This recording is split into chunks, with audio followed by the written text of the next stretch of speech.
middle of November again, and Mike, Andrew, and me are headed to western Montana to go chase down elk and mule deer.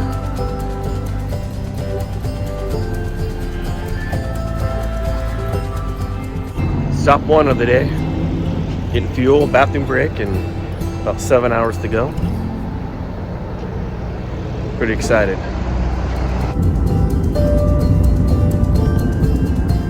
This year we have a total of 5 tags. Andrew and I each have elk tags, and all 3 of us have a deer tag.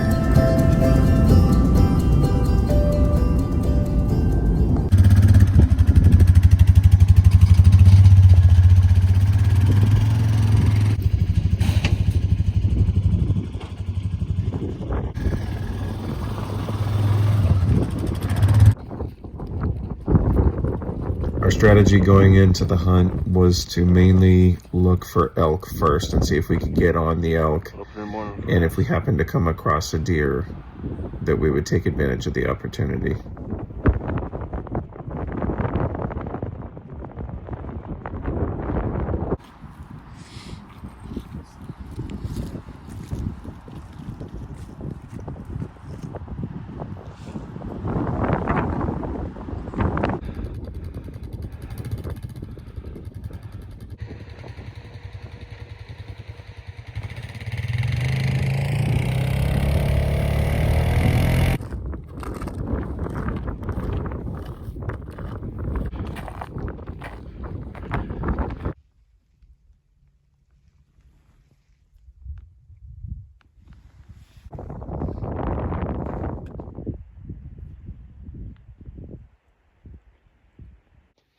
Day 2. Trying a different spot this morning. A little more deer country. But yeah, get up in here and won't be on the quads today. I'll be just hiking. Not sunrise.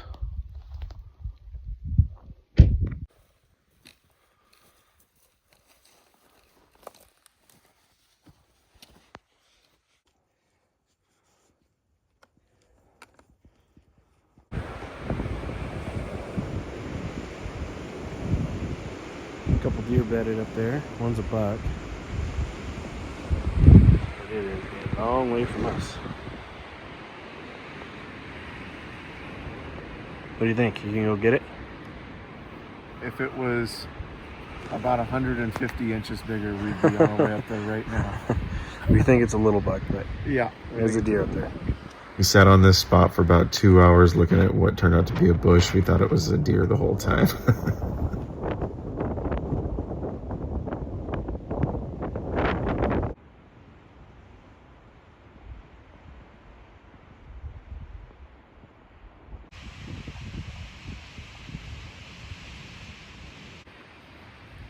At this point in the hunt, we were struggling to find any deer or elk at all. Any deer that we saw were few and far between and usually very small, and all of the elk that we saw to this point were on private land.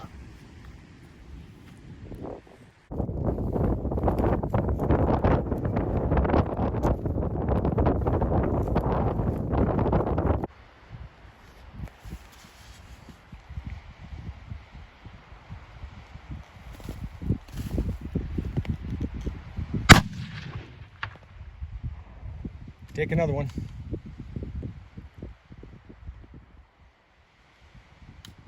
Unfortunately, this was a clean miss, and this concluded day 2.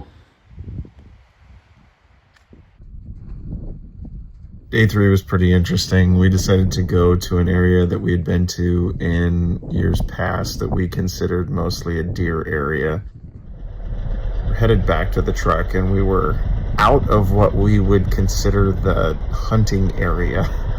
And Andrew's on the back of my quad, and Mike is on his own quad behind us. And I just happened to glance over to my left, and there's a small herd, probably 20 elk, all cows that are side hilling. I slam on the brakes, and Andrew goes, "What?" I go, "Look over there." And he quickly sees this herd of elk, and so he gets out, and Mike is coming up behind us, and Mike stops, and Andrew's shouting for a range, and Mike gives him a range and thought that we were talking about something else, I think, and he said 200 yards, and Andrew looks at him and and goes, I don't think it's 200 yards. And he goes, to what? And Andrew points at the hillside and goes, the elk. And then Mike sees the elk and gives us the correct range. And we were able to lay out, and unfortunately we weren't able to get 2 elk down. We just got the 1, but we were very happy that we were able to get the 1 down. So we're finally coming out of the 7th circle of hell. We had a herd of elk come. This morning, it's probably like 10 o'clock this morning, something like that, 10 o'clock-ish. I was able to get the lead cow down, and then we thought she was up there, way up there on that hillside, and she had actually rolled all the way down to the bottom of this basin here, which is probably, I don't know, 400 or 500 feet down. It's about a, what was it, about a 420 yard shot? Yeah, it was, 450? yeah, I think it was about 400. I think you called the range, so, but yeah, Well, first elk. Yeah, congratulations, that was awesome. Thank you. Now the fun part. Yeah. That way. Up. We got up out of the bottom, the creek bottom, but we're taking it one step at a time. Quite literally. What is it about? Is it about 2 o'clock now? Yeah. So we should be out of here before dark. Yeah.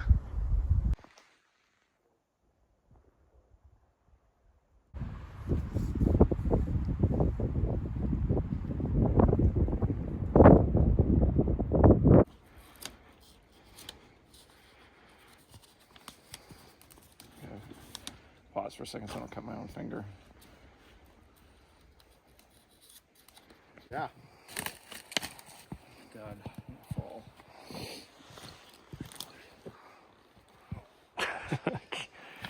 It's a big elk. It's a big cow, man. Then we'll get the ivories out if we do too much. That was such an unbelievable day. That was my first ever elk, and I was incredibly grateful and will always be to have gotten to share that moment with 2 great friends, Mike and Andrew, and all the help that they gave me quartering it, field dressing it, the pack out, everything. I couldn't have done it by myself, and I wouldn't have wanted to, so thank you so much, guys.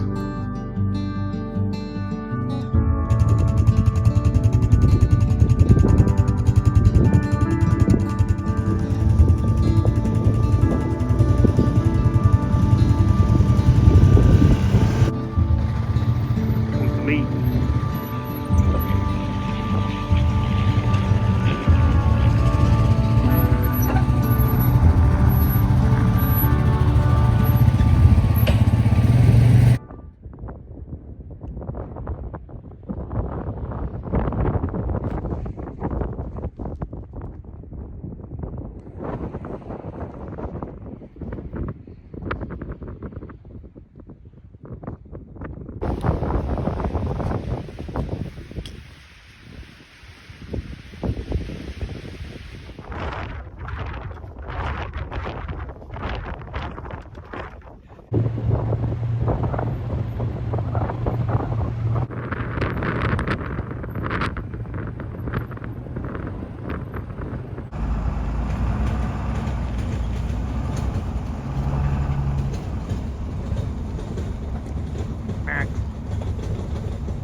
Day 5, we decided to go back up to the area where I shot my elk and get as far back in as we possibly could. And we were able to find a herd of deer. Unfortunately, we just weren't able to put it all together that day.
On day 6, we decided to go back to a canyon that we've hunted earlier in the trip, and then also in years past, the same canyon where Mike had shot his first bull a couple years prior.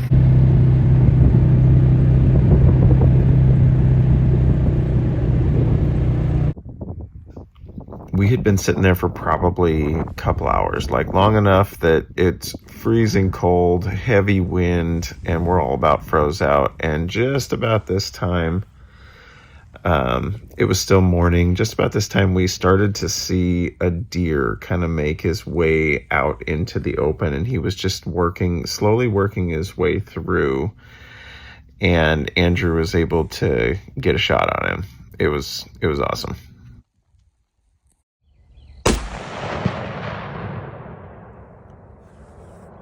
Okay, we're heading down to Andrew's deer.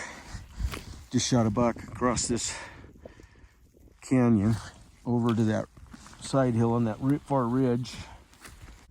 After the shot, we all did our due diligence and looked at where the deer was across the canyon. Mind you, there's snow all over the ground, so he's fairly easy to see. And we look across the canyon, we spot him. We think we've got our landmarks, and we head down the hill and start to go up the other side. And as you'll see by the rest of this video, it wasn't quite that easy to find him.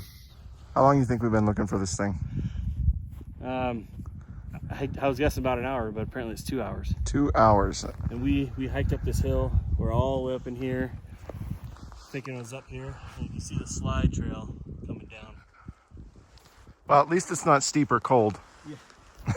And he's all the way at the bottom down there, which is great. Let's go in the right direction because we got to go all the way up that hill to get out of here.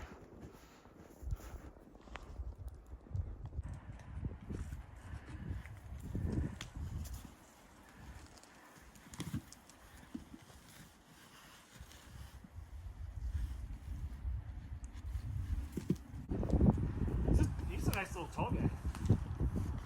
He's bigger than I thought. For sure.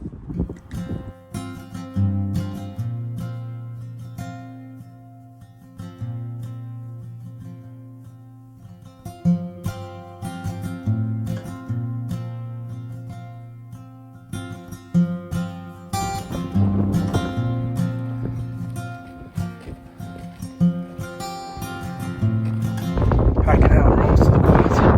Boy, it's steep up there. Uphill.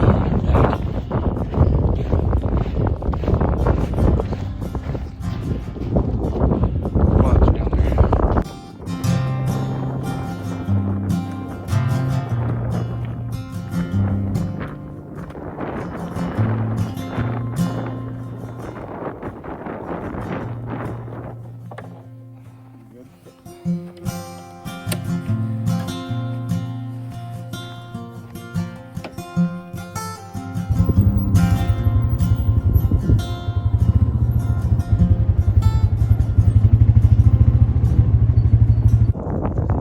Right here.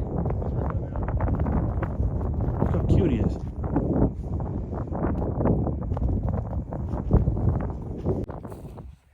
We spent the rest of the hunt out dark to dark, trying to fill more tags. Unfortunately, we weren't able to get any more animals down. All in all, it was a great hunt with great friends. Can't wait for next year.